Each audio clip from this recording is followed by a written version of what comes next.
যত রকম খিচুড়ি রান্না আছে তার মাঝে সবচাইতে সহজ রান্না হচ্ছে আজকের এই ভুনা খিচুড়ি রান্না। নতুন রাঁধুনিরা খুব সহজেই বাসায় থাকা শুধুমাত্র সামান্য কিছু উপকরণ দিয়ে তৈরি করতে পারবেন এই ভুনা খিচুড়িটা।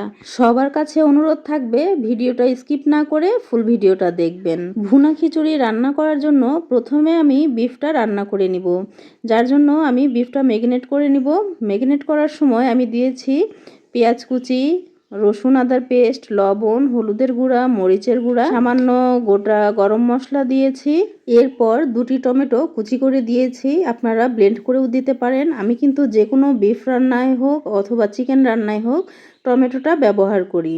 এরপরে এক টুকরো লেবু দিয়েছি, দিয়ে কিন্তু বিফগুলো খুব সুন্দর করে মাখিয়ে নিচ্ছি। মেখে এগুলো কিছুক্ষণ রেস্টে রেখে দিব।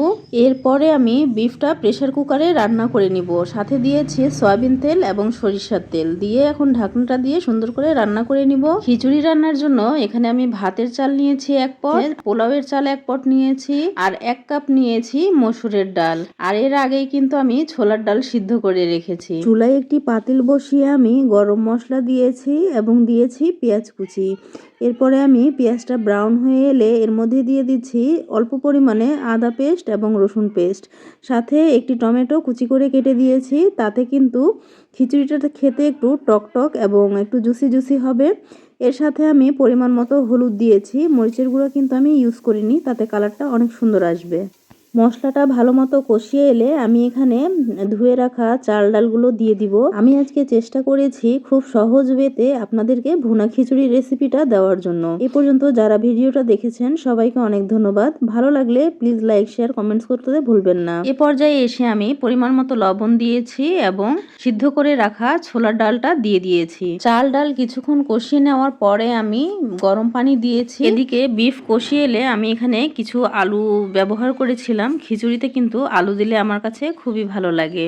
যখন খিচুড়িটা 80% রান্না হয়ে গেছে এই সময় আমি কষিয়ে রাখা বিফগুলো খিচুড়িতে অ্যাড করে দিব। খিচুড়ির সাথে বিফগুলো খুব সুন্দরভাবে মিশিয়ে নিব নেড়ে চেড়ে। এর উপর দিয়ে আমি দিয়ে দিব ধনিয়া পাতা এবং কিছু কাঁচামরিচ। যারা ধনিয়া পাতা খেতে চান না তারা কিন্তু স্কিপ করতে পারেন।